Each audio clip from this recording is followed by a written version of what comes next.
فرمانے لگے میں اس بد زبان سے حسن سلوک کرتا ہوں، اللہ نے یہ بے زبان مخلوق میری فرما بردار بنا دی ہے۔ فرمایا یہ میرے وظیفوں چلوں عبادتوں سے نہیں آیا شعر، یہ اس بد زبان سے حسن سلوک کرتا ہوں تو رب نے یہ بے زبان مخلوق میری۔ اب یہ گنجائش، یہ حکم خامند کے لیے ہے، یہ تقریر سن کے بی بی نہ کہہ دے کہ میں نے بد زبان ہونا ہے تو آپ فرما برداری کریں میری، تو یہ جس کے لیے بات ہو اسی تک رہے۔ خامند کو حکم ہے کہ اگر کوئی کوتاہی ہے تو اس کوتاہی کی پردہ پوشی کرے۔ گھر جو ہوتا ہے نا، گھر کچھ چیزیں اجازت نہیں دے رہی میری کہ میں کچھ اور بات آپ سے کروں، کچھ آپ کو نیند بھی آ رہی ہے۔ دیکھیں پورا وجود سلامت ہو اور اندر روح نہ ہو تو بندہ زندہ رہ سکتا ہے؟ جڑے نہیں بولے انہیں رہ لینا میرا خیال۔ وجود ہو سارا سلامت ہے لیکن روح سلامت، بندہ بچ جائے گا؟ بولے نا یار، جنہیں نیند آ رہی ہو بولو، نہیں نہ رہ سکتا۔ پورے گھر میں ہر شے ہو، ذمہ داری سے بات کر رہا ہوں، پورے گھر میں ہر شے موجود ہو، اگر گھر میں دین نہ ہو تو گھر چلتا نہیں چل سکتا۔ جس گھر میں نماز نہ ہو وہ گھر نہیں چلتا، جس میں قرآن پاک نہ ہو وہ گھر، اس لیے کہ دین روح ہے۔ دین اگر گھر میں دین نہیں تو گھر چل سکتا؟ سن لے حدیث پاک ترمذی شریف کی، نبی کریم علیہ الصلاۃ والسلام، یہ بھی حق ہے، یہ آخری بات اس عنوان پہ سنیں، یہ حق آخری ہے، اس کو بھی سمجھیں۔ ترمذی شریف میں نبی پاک علیہ السلام نے فرمایا، دعا دی حضور نے، نبی پاک فرماتے ہیں اللہ اس بی بی کو جزائے خیر دے، اللہ اس پہ رحم فرمائے جو سویرے اپنے خامند کو نماز کے لیے جگاتی ہے اور اگر نہ اٹھے تو پانی ڈال کے جگاتی ہے، اور فرمایا اللہ اس خامند پر رحم کرے جو سویرے اپنی بیوی کو نماز کے لیے جگاتا ہے اور اگر نہ اٹھے تو پانی ڈال کے جگاتا ہے، رحم کرے۔ سب سے زیادہ حق میاں بیوی کا ایک دوسرے کا ساتھ ہی ہے کہ انہیں دیندار بنائے۔ دین کی جس بات کا خامند کو پتہ ہے، اعلیٰ حضرت نے لکھا ہے کہ خامند کی ذمہ داری ہے بیوی کو تعلیم دینا، یہ اس کی ڈیوٹی ہے پردے کا پابند کرانا، اس کی ذمہ داری ہے کہ اسے قرآن و سنت کے جو احکام پتہ ہے اپنی بیوی کو سکھائے، اس کو بتلائے، اس کو سمجھائے، ذمہ داری ہے اس کی۔ فرمایا اللہ اس پہ رحم کرے، ذمہ داری ہے، ایک دوسرے کو مذہب سے آشنا کریں، پیار کے ساتھ محبت کے ساتھ قائل کریں۔ خامند بڑی باتوں میں روٹھ جاتا ہے، اگر کبھی اس بات پہ بھی روٹھ جائے کہ آج نہیں روٹی کھانی تیرے ہاتھ کی، انہیں نماز ہی نہیں پڑھی تو آج نہیں میں نے تیرے ساتھ کوئی بات کرنی اس لیے کہ تیری آواز گلی میں نے سنائی دی ہے مجھے، تو خامند کو چاہیے کہ اسے دینداری سکھائے۔ عورت کو بھی چاہیے کہ وہ کہے صاحب تھوڑی روٹی کھا لینی ہے لیکن مہربانی کریں حلال رزق لے کے آئیں، مجھے زیادہ کپڑوں کی ضرورت نہیں، میں پرانے پہ گزارا کر لوں گی لیکن میرے بچوں کے حلق سے ہرا نہیں گزرنا چاہیے کہ دینداری ایک دوسرے کو سکھائیں، ایک دوسرے کو۔ حضرت سلطان باہو کا نام تو سنا ہوگا آپ حضرات نے، الحمدللہ کافی لوگوں نے سنا ہوگا۔ حضرت سلطان باہو رحمۃ اللہ علیہ کے جو والد تھے ان کا نام تھا حضرت بازید، جاگیردار تھے، دنیا دار تھے، بہت بڑے مالدار تھے۔ فرماتے مذہب کی طرف میرا رجحان نہیں تھا، چوتھی شادی کی بی بی راستی کے ساتھ۔ بی بی صاحبہ بڑی نیک تھی، بی بی صاحبہ کہتی ہیں میرا دل کرتا تھا میرا خامد بھی نمازی ہو جائے، اور عام دنیا دار نہیں تھے، 7 جاگیروں کے مالک تھے۔ بڑا مشکل ہوتا ہے، پیران نظام کے آستانوں پہ غریب لوگ رہ گئے، جڑا 4 جماعتاں پڑھ جائے یا پیسے آ جائیں انہوں نے تو کسی پیر دی لوڑ ہی کوئی نہیں، اور اگر بندہ مالدار ہو تو کئی پیر ہو دے آپ مرید ہوندے نے، وہ کہتے ہیں مینوں آپ کنے پیر سلوٹ کر دیں۔ ایک صاحب نے میری ایک دفعہ افطاری کی تو کہنے لگے آپ کی افطاری ہے، اس جگہ ایک اجتماع سے میں نے بیان بھی کرنا تھا، تو واپسی پہ ان کے ہاں انہوں نے مجھے فوٹویں دکھانی شروع کر دی۔ اب یہ بھی ایک مسئلہ ہے نا، کیا کہتے ہیں اس کو، سیلفی جی، بڑے بڑے سیانے بندے ساری دیہڑی یہی کام کرتے رہتے ہیں اور کم ہی کوئی نہیں سرے، تو وہ مجھے تصویریں دکھانے لگے، اے پیر صاحب دی بھی میں دعوت کیتی، اے پیر صاحب دی بھی میں دعوت کیتی، اے پیر صاحب دی بھی میں دعوت کیتی، اے پیر صاحب دی بھی میں دعوت، 14-15 پیر مجھے گنوا دیے۔ تو کھانے تو بعد مینوں کہنے لگے کہ تسی دوبارہ کدو آؤ گے؟ میں کہا جدو تسی 200 بندے نو میرا بھی نام دس لو گے ادو آ جاؤں گے۔ اب مالدار آدمی ہے نا، تو اب بعد میں مجھے ایک دو دفعہ انہوں نے فون کیا، میں کیا وہ بڑے بڑے پیران دی اس لسٹ میں اپنا نام نہیں شامل کرانا چاہتا، میں تو نہ چھوٹے چھوٹے جی رہن دے بھائی، ہم بچتے ہیں اس کام سے، بچتے ہیں ایسے آدمی سے۔ وہ کسی درویش نے کہا تھا جس کی ہر بات میں پوشیدہ ہو نشتر کی چبھن، ایسے ہر صاحب احسان سے ڈر لگتا ہے، بچنا چاہیے۔ تو مالداروں کے تو آپ بڑے مرید ہوتے ہیں، کئی پیر حاضریاں دیتے پھرتے ہیں، کہیں مولوی دستے نگر ہوتے ہیں، معاذ اللہ، اللہ خودداری اور عزت نفس عطا کرے، آمین تو کہہ دیجئے، دینداری کی اللہ توفیق عطا فرمائے۔ تو بہت بڑے جاگیردار تھے حضرت سلطان باؤ رحمۃ اللہ علیہ کے والد۔ بی بی شیبہ کہتی ہے نمازی بنانا تھا خاوند کو۔ کس کو؟ کس نے؟ بولے، کس نے نمازی بنانا ہے؟ اور بیوی کو کس نے بنانا ہے؟ پکی گل نے دی۔ میں ایک کونسلر صاحب نوں میں کہا ماشاءاللہ جیت گئے ہو؟ کہندے ہاں جی۔ میں کہندے جی کوئی حکم ہوئے تو میں دسو۔ میں کہ حکم ہے کہ تسی اپنے ہلکے دے بندیاں دی ڈیوٹی لانی، کیڑا کیڑا نماز حاضری لانی ہے، کیڑا کیڑا نماز پڑھنا ہوندا ہے تے کیڑا کیڑا نہیں ہوندا۔ کہنے لگے بڑے سیانے نکلے ہو، پہلا مینوں ہی بسیتے واڑ چھڑیا جی، میں جاؤں گا تے دوجیاں دی حاضری لاں گا نا۔ تو خاوند نمازی بنائے گا بیوی کو تو اس سے پہلے خود بنے گا تو بنائے گا نا جی۔ جی تو اگر خاوند کہہ دے تو پڑھیا کر، میرے پیچھے نہ لگی، تو کتنی جنی کو تو پڑھنی اونی میں پڑھنی ہے نا۔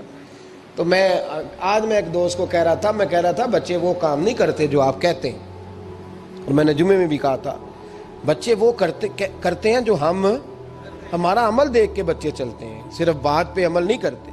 بی بی راستی کہتی ہے میں نے ٹھان لی کہ میں نے اس جگیردار کو، وڈیرے کو، اس موٹے بڑے چودھری کو میں نے نمازی بنانا اور بنا کے دکھانا ہے نمازی۔ بی بی صاحبہ کہتی ہیں کہ وہ جس خاتون کی بھی باری ہوتی تھی، 4 بیویاں ہوتی تھیں، وہ اس کا حق ادا کرتے تو بعد میں اپنی خوابگاہ میں جا کے آرام کرتے۔ ان کا جو خادم تھا ملازم، وہ رات کو دودھ کا پیالہ انہیں دینے جاتا تھا، سونے سے پہلے ان کے پاس دودھ کا پیالہ پہنچتا تھا۔ تو بی بی صاحبہ کہتی ہیں میں نے رات کو ملازم سے کہا دودھ دینے تو نہیں جائے گا، میں جاؤں گی۔ کہ میں آدھی رات کو دودھ کا پیالہ لے کے حاضر ہوئی۔ تو کیسے آئی؟ میں نے کہا بی بی ہوں، آ گئی ہوں، تو اب مہربانی کریں۔ میں نے کہا اگر اجازت دیں تو آپ کے پیر نہ دبا دوں؟ چل دبا دے۔ بی بی کہتی ہیں پیر دباتے دباتے میں نے کہا اگر اجازت دیں تو صبح نماز کے لیے جگا دوں؟ یہ نماز کی تبلیغ ہو رہی ہے۔ تو بابا جی پتہ کیا کہتے ہیں حضرت بازید؟ کہنے لگے تو مجھے جانتی نہیں، خبردار مجھے تبلیغ کرنے کی کوشش کی، اس گھر میں رہنا ہے تو سانس اونچا نہ لینا، پتہ ہے تو کس کے ساتھ بھی آئی، خبردار۔ کہتے میں چپ کر کے آ گئی۔ اگلے دن پھر دودھ لے کے پہنچ گئی تو انہوں نے آنکھ کھول کے دیکھا میری طرف، پھر آ گئی ہے۔ میں نے کہا اب میرے خاوند ہیں، میرے سر کے تاج ہیں، پیر دبا دوں؟ کہ دبا دو۔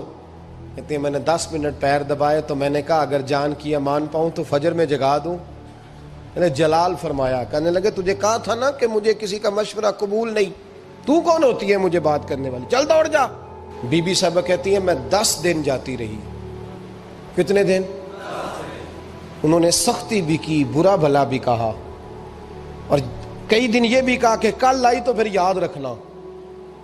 کہتی ہیں 10ویں دن میں گئی تو حضرت بازید کہتے ہیں میرے دل میں خیال آیا یہ جان چھوڑنے والی نہیں، یہ باز نہیں آئے گی، اور چلو ہے بھی تو میری بیوی، غلط بات بھی کوئی نہیں کر رہی، کہہ بھی نماز کر رہی ہے۔ کہنے لگے اگر میں سویرے اٹھ جاؤں تو پھر دوبارہ تو نہیں آئے گی، تو دوبارہ تو نہیں آئے گی۔ یہ دیکھیں میاں بیوی کا آپس میں رشتہ، سویرے اگر میں اٹھ جاؤں نماز کے لیے تیرے کہنے پہ تو میری جان چھوڑ دے گی تو؟ بی بی صاحبہ کہنے لگی میں دوبارہ نہیں آؤں گی، آپ مہربانی کریں سویرے اٹھ جائیں۔ کہنے لگے چل تو میری بیوی ہے، ایک بار مان لیتا ہوں تیری بات، سویرے جگا دینا۔ بی بی راستی کہتی ہے میں پہلے سو کے اٹھا کرتی تھی، وہ رات میں سوئی نہیں، کہتی میں ساری رات رو کے گزار دی، ساری رات، اور بیدار رہ کے گزار دی۔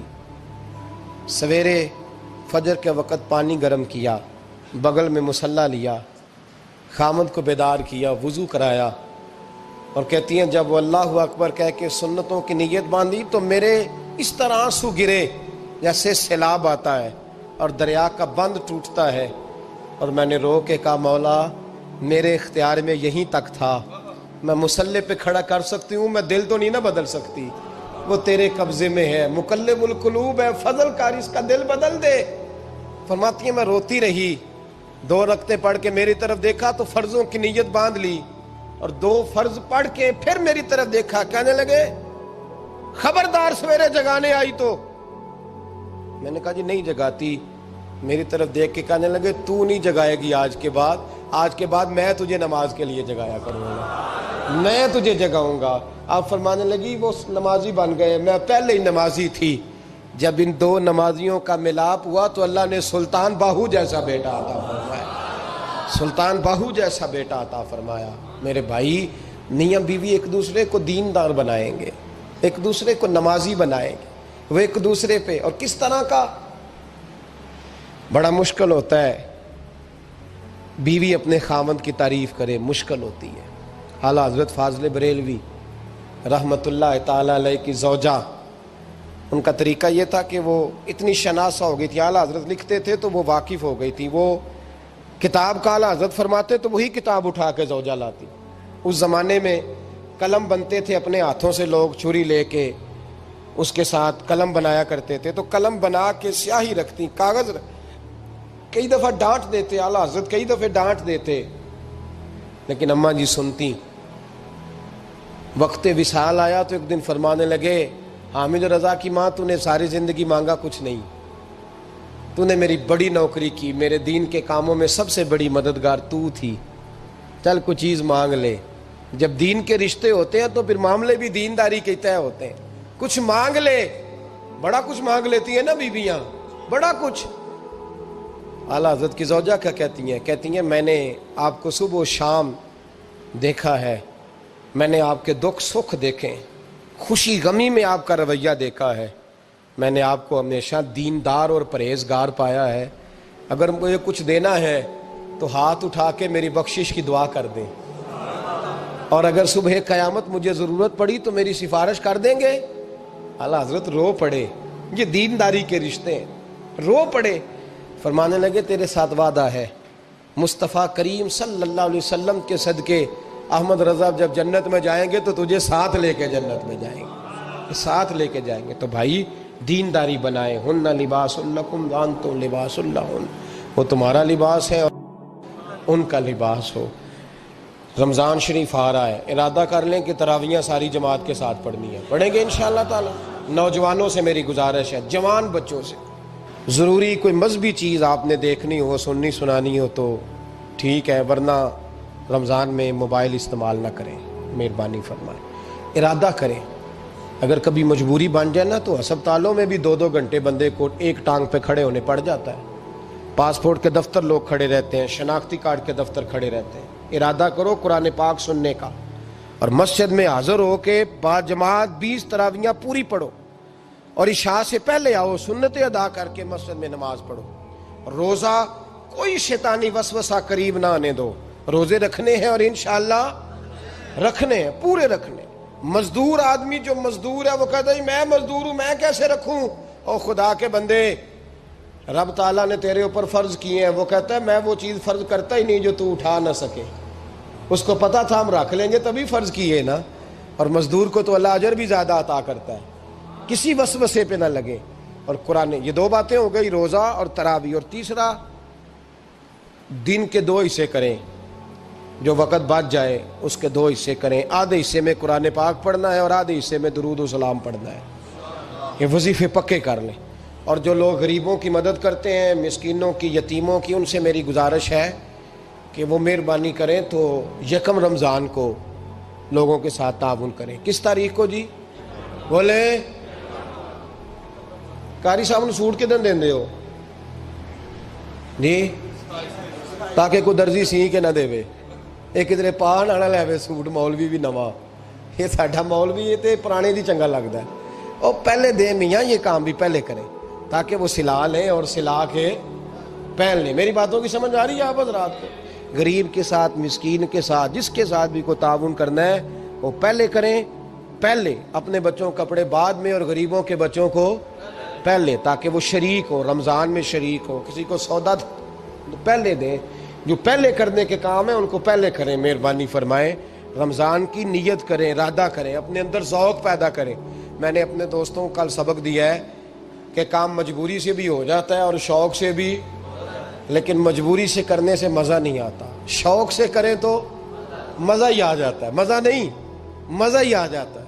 تو کام کریں گے، لطف آئے گا آپ کو روزے رکھنے کا، عبادت کرنے کا، لیکن لطف کے ساتھ کریں.